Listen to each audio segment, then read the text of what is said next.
welcome to the video. I'm here again to pick a random selection from my record collection and to see if I can inspire any of you to either discover something new or indeed go back into your own collections and give them a fresh listen, maybe some fresh ears as well. It would be great if you like this video, if you click that like button, of course. I think everyone says that now on these videos, don't they? Click like, subscribe, and share on Twitter, Facebook, or whatever else you do. It's up to you. I don't really care. But if you like the video and you want to leave a comment, then please do. And like I've suggested before, if there's something you want me to particularly focus on, a particular artist, one of your favorites, don't hesitate to make a recommendation or leave a comment along those lines in the bit down below. So, all right, here we go. I'm going to pick some 8 albums again at random. So here we go. I've got no idea what these are going to be. I'll probably sneak a glance as I kind of grab one. Give me an idea to see whether it's something that I know much about. Oh, I've already stolen a bit of a glance here, and I can already tell that there's some albums in here I haven't even listened to, but never mind. Hey ho, it's the way it goes. Bum bum bum.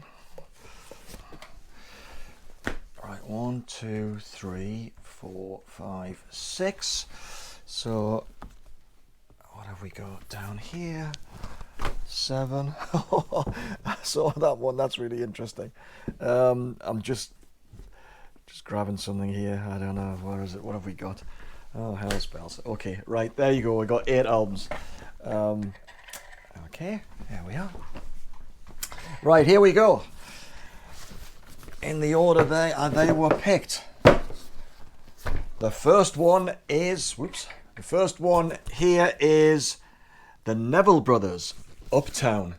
Now this album here, let me just see if I can, 1987.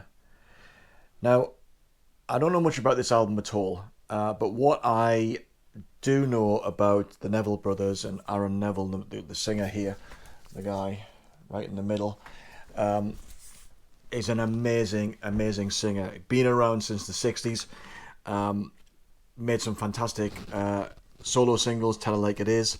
But the thing I like about the Neville Brothers in particular is that they released an album, I believe it was late 80s, early 90s, called Yellow Moon, and it's got a couple of unbelievably great Bob Dylan covers on there, and I'm going to talk about Yellow Moon as an album that I think you should listen to if you're a great music fan.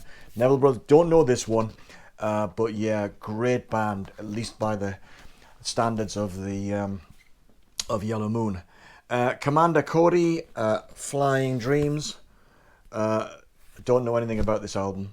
Bought in a cheap bin at my local record shop. Big Country, Peace in Our Time. This might have been the 3rd or 4th album. King of Emotion, Broken Heart, 1,000 Yard Stare. Don't know any singles on here. I mean, I did see Big Country live. Their first album was superb. Stuart Adamson, the guitarist, second from the left there. Yeah, really good band. He had this technique with his guitar where it made it sound almost like bagpipes. These really chiming, ringing guitar tone. Really good. But this album is, I think the first album was called The Crossing, and they never beat it. Simple as that. They never beat it. Back when I was a kid, I used to record the charts, as I mentioned on a previous video, and one of the tracks I really loved from that early 1970s period was Daniel by this guy, Elton John. Now Elton John, Daniel is on this album. It opens the album, but you've also got some other classics as well. Elderberry Wine, Crocodile Rock, which was a great single as well. Have Mercy on the Criminal is lovely as well. Yeah, fabulous, fabulous album from his golden period in the early to mid 1970s. So yeah, Elton John, got a soft spot for Elton John. And believe it or not, he actually, despite his 80s sounding albums that were kind of easy to dismiss during the 1980s, some of his later albums in the last 20 years have been more of a return to the more Americana type sound of those early to mid 70s albums. So definitely worth hearing. But I'll talk about Elton John some other on another occasion. Lyle Lovett. I do like Lyle Lovett. This particular album I'm not too familiar with, but it was Americana before Americana became a real big thing. Good singer, good songwriter. I do like him. Interestingly, somebody passed a comment on a recent video of mine saying, when are you going to talk about Simple Minds? Well, now, not my favourite Simple Minds album, but this has just come out of the shelf. Street Fighting Years. Now, Simple Minds, for me, they lost their way. They became too bombastic, and I'll say more about that on another occasion. But here they returned with a kind of a bit of a folky feel as well, a Celtic feel. So west coast of Scotland, Northern Ireland, of course, and it's got the fantastic classic Belfast Child on here. Street Fighting Years is great. Mandela Day is great, and a version of Peter Gabriel's Biko, which isn't great. But yeah, a good album, and actually this sounds almost timeless compared to a lot of the stuff that they did. This one, this is what it was like in the early 1970s. This album you've never seen before, because I made the cover. It's an album by a band called Wishbone Ash, and the album is called Argus. Now, I've got a legit version of this now. I basically bought this album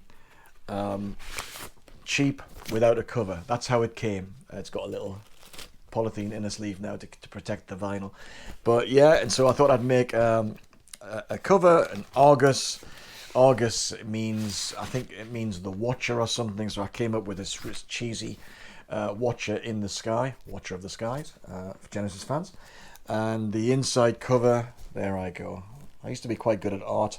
Maybe this is not the best when I was a kid, but this is probably not the best example. But yeah, great band, absolute classic album. If you know Wishbone Ash, you know this one. This particular selection, apart from the first couple, includes some very, very well-known albums. And the last one on this occasion is the Yes album. Worth it for Yours Is No Disgrace alone. The opening track is fantastic. The Clap by Steve Howe, which is a live recording of him on acoustic guitar. I know Yes fans really like it. I just think it's just throwaway. Not interested in the slightest. But it's got Starship Trooper, which is another classic. I've Seen All Good People, another classic. Perpetual Change, another one as well. Superb album. It was the album before Fragile. Tony Kaye on keyboards before Rick Wakeman joined. But yeah, really, really good album. Very well recommended. But Yes fans will know all about that. So there goes another random selection. Thanks for watching, and I will catch you on the next one. Cheers.